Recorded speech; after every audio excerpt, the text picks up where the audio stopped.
All right. Well, um, thank you so much for those who joined us via Zoom here. And happy lunch hour, everyone. Unfortunately, we had some technical issue. We weren't able to go live on Facebook, but we have recorded. We will put it on our Facebook and as well as YouTube channel later today. And I hope you're all having a wonderful day. And thank you very much for joining our discussion series. If you are new to our session today, to our discussion series, my name is Farahnas, and I am the Recognition Counts Outreach and Marketing Coordinator at Seed Winnipeg. And I do have my awesome colleague here, Jeff, who is the Recognition Counts Loan Coordinator. And at Recognition Counts, we help and support internationally educated professionals with financial consultation and as well as a loan of up to $30,000 to get their credentials recognized and start their career in their field of expertise.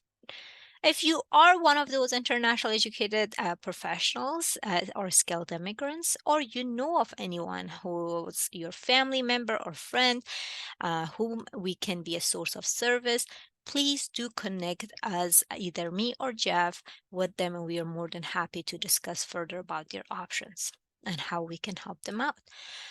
We are going to discuss about budgeting strategies in today's session. If you have missed participating our last few sessions, they are all actually recorded. They are saved on our Seed Winnipeg Facebook page as well as the YouTube channel. You can go and watch them. And if you haven't subscribed, please do subscribe so you stay tuned. I believe my colleague Jeff will drop these links on the menu so you can click them and visit them as well. Again, the discussion series will be informative and interactive, where I will provide information I got from Financial Consumer Agency of Canada, and Jeff will share his perspective based on his previous work experience working at financial institutions for many, many years. Let's begin our session with the land acknowledgement.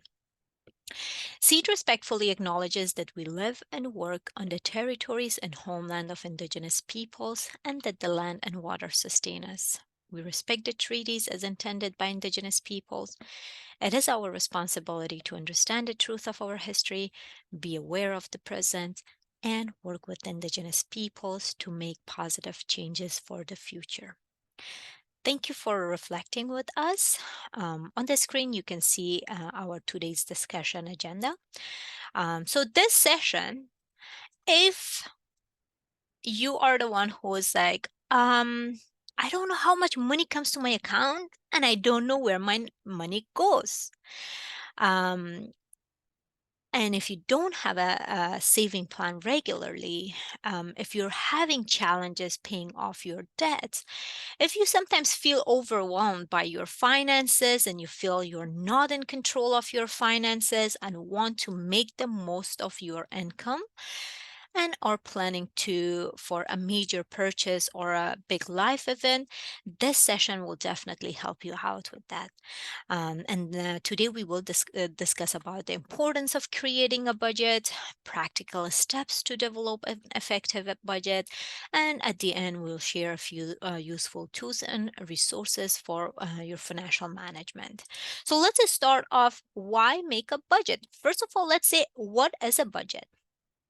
A budget is a plan that helps you manage your money, manage your plans, and help you with your future financial decisions. It will help you with a clear picture of how to use your money. How much money are you receiving? How much money are you spending and saving? Or what are your financial activities? And it is a very crucial part of you reaching your financial goals to budget.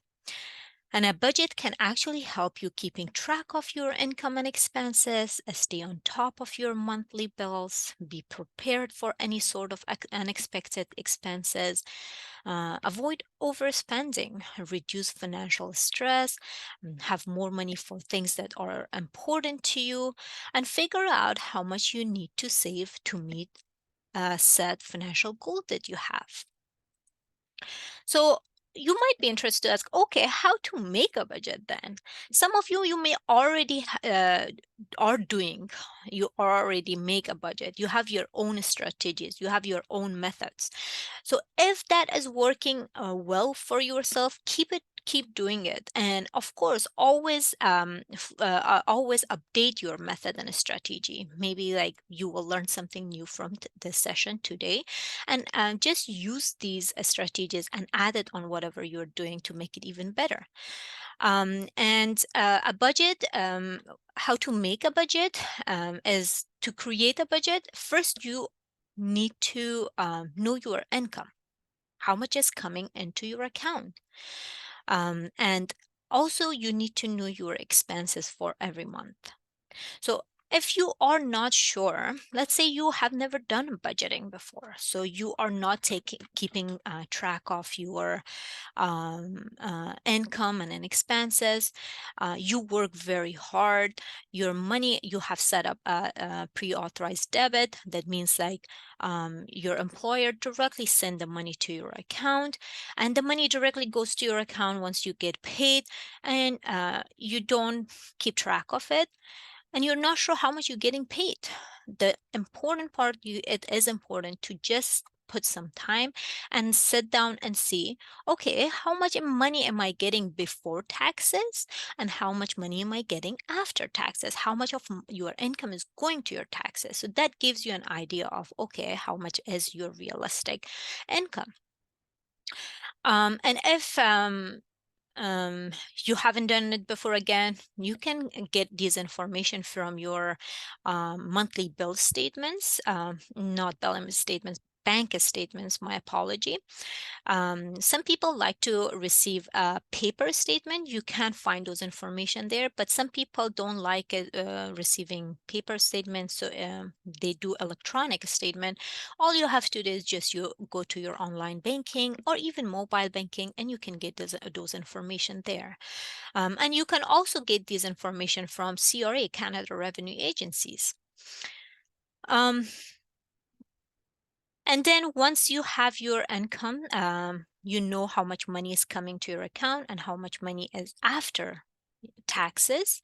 So that would be a number that is a credit to your account. So that's a positive number in your account. And then it's important to know your expenses. But if you haven't tracked your expenses, it's a good idea for 1 or 2 months, maybe start saving your receipts. Whatever purchase you do, save them, because by the end of the month you use them to add them up, and you that will give you an idea of how much you spent during that month. But if you are someone who is like, oh, I really don't like to save any sort of papers, that's okay. There are many apps on your phone that you can download for free, and you can just put those information there. Or if that's like, you're like, oh, I don't like any apps, I don't have a space my phone or whatever, you can just put on your notes on your phone. When you're doing a purchase, quickly take your phone out, put the what are you purchasing, the date you're purchasing, and how much you are purchasing. And by the end of the month, you can just add them up, and it will give you an idea of how much you purchased.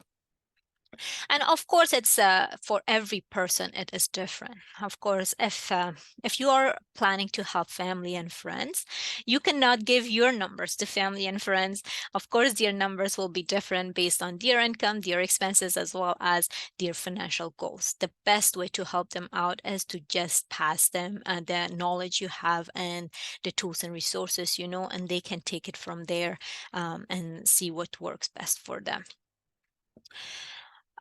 So tracking your money will help you figure out your monthly budgeting, and keep in mind that every dollar you spend affects your overall budget.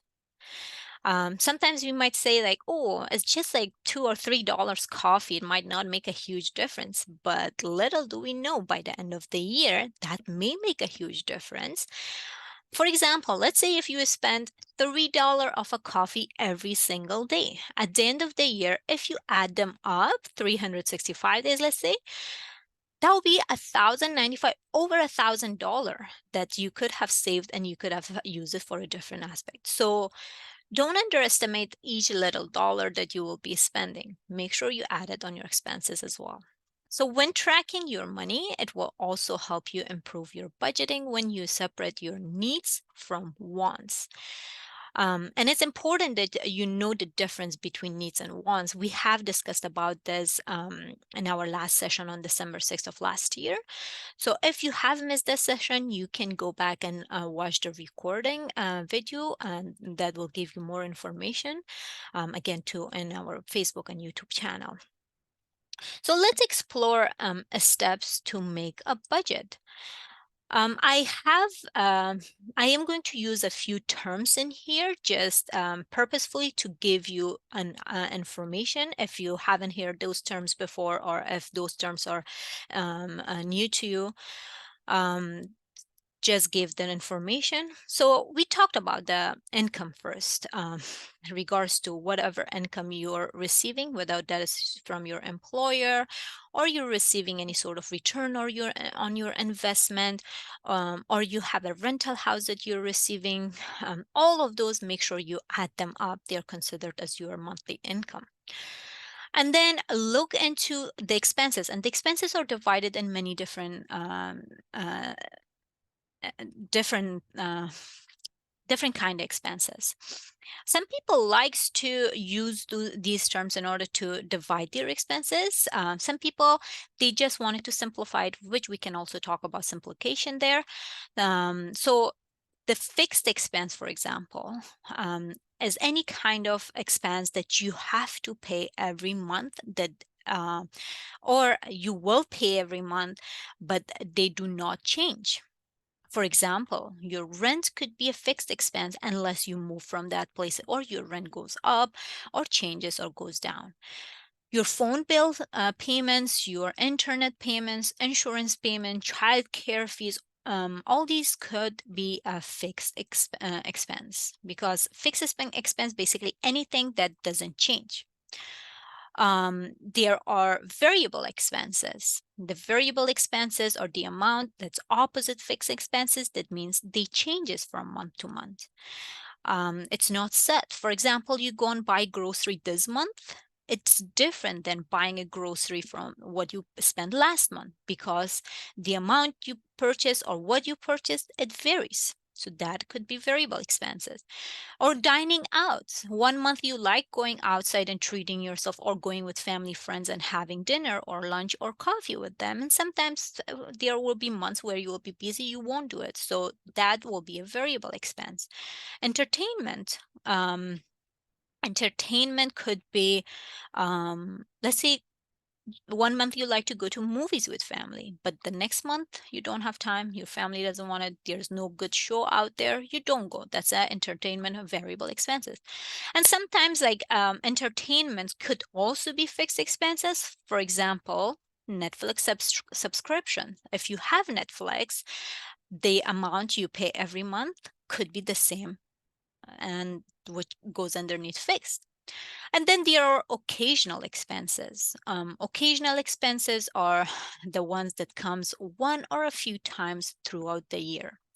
For example, birthday gifts that you will be purchasing, that's considered as occasional expenses. Christmas gifts could be occasional expenses. School supplies, purchasing school supplies for your kids.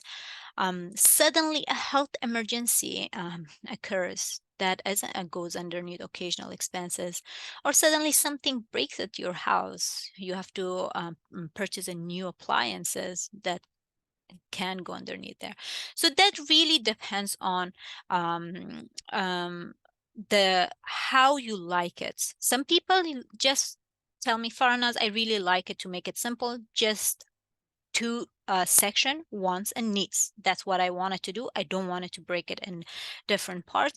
Which that's what we usually in our day-to-day life we do it, which is works best. Keep it up. So wants and needs. So anything I mentioned before, needs anything that you have to do the payment, you have to purchase. And wants are the things that you can go around it. You don't have to. If you don't buy it, it's okay. It's not the end of the world. Nothing changes, and go. You can just move on with that. But again, it really depends on your financial goals, what works best, what's the strategy and method, and what works well with your mind. And it is important that you set financial goals. What is your goal? Is your goal to save money, or is your goal to pay off your debt? Or your goal is that, oh, I really don't want to overspend. I have been overspending for months, but I really wanted to stop overspending. It is important to set a very realistic goal based on what comes to your account that's debited, and what goes out. You can set up your goal, and knowing your income and expenses will definitely help reach out to your set goal. Before I move forward to the next part, Jeff, do you want to discuss further about wants and needs there?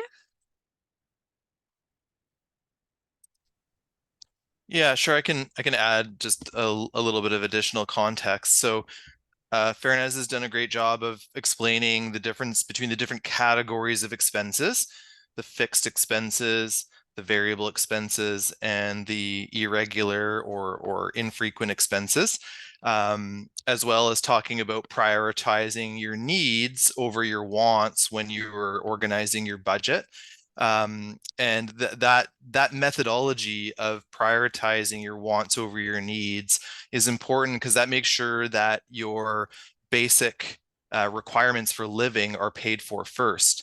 So your rent, your food, your clothing, your transportation, perhaps even debt payments are an obligation that can't not be paid because of the consequences of not being paid. And then everything else, any other surplus funds that you have after you've covered your needs, you can then spend that money on your wants, like your retirement savings, your emergency savings, Netflix, going out to eat, things like that. So yeah, these concepts are just really good in terms of having some good budgeting skills, which these skills are really important and fundamental to achieving good financial well-being. So yeah, that's all I have to add. Thank you so much, Jeff. So with that, once you figure out what left after you spent, you paid all as Jeff mentioned, that prioritizing your needs, you paid all your expenses and stuff that you had to pay. So whatever left over, again, based on your goal, you take your step forward. My advice is for you that it's always a good idea to set up a savings account. Take the advantage of a tax-free savings account in Canada. Um, doesn't matter how much you save, as little as $5. Um, it's a good idea to save regularly, every paycheck or monthly, however works best for you. And in order to keep that tax-free savings account active, I believe it's $25 that you have to contribute every bi-weekly. So use that advantage. You save it there. It won't be taxed at all. And by the end, when you need it, you can take it out. That's another topic. We are not going to discuss about that, but maybe in the future, hopefully. But it is a good idea to set up a savings habit, no matter how big or small the amount it is. And make sure you review your budget every month, if at least for a few months when you're just starting, and see what is really working, what is really not working, and what activities are actually making sense to you and what is not. What is actually going underneath your wants or what is going underneath needs? What can you, if you are overspending and if you are always going to the negative amount left in your account, or you'll be like, okay, I don't know where my money goes, then look into your wants. Are you overspending on your wants? Can you cut down something there to just come back to the positive side? It is look into. It's a trial and error. keep trying and seeing what is working, what is not, and then you can move on. And here there are apps, of course, of many websites and apps and tools that you can use if you're interested to make a budget. Um, and it's a good idea to do your own research and try out a few and see whichever works best for you. We are providing just three of different websites, links, or resources that could be helpful. But again, that's based on what we think. It is important for you to just go and explore and see, does it really work for you? Is it really clean, clear as water for you? Or is it like, oh, actually, this I don't like it, or I don't like the way it's like navigating all these things. Explore whichever you like, use them. One of the websites in here we have that you can use as Financial Consumer Agency of Canada. You can use their budget planner.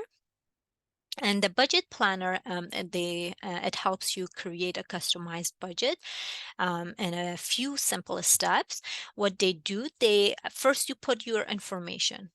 They based on your income and expenses, and then it will navigate and provide you the results. So if you don't have all the information, let's say you're like, oh, I know my income, but I don't know my expenses. This month I have to pay attention on what am I spending where. You can just save that information you put it, and later on, once you have all the information, you can put all those information and it will give you a final number. If you wanted to see a demo, it has a tour demo that you can just go ahead and look into it. I believe Jeff put the link in the chat menu, so you can just click on it and go and see it. The other one is GetSmartAboutMoney.ca.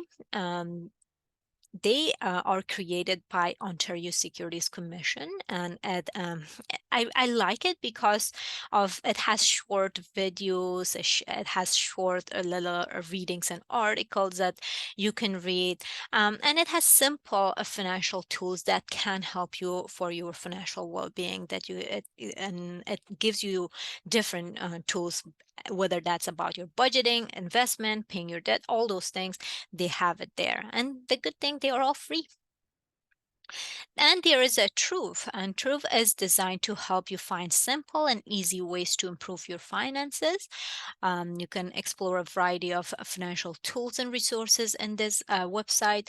But again, we are just giving these information or links just for your information to start off, but it doesn't mean that we want you to use these. These are just for information, and it's up to you to pick it up going forward and see which one works best for you.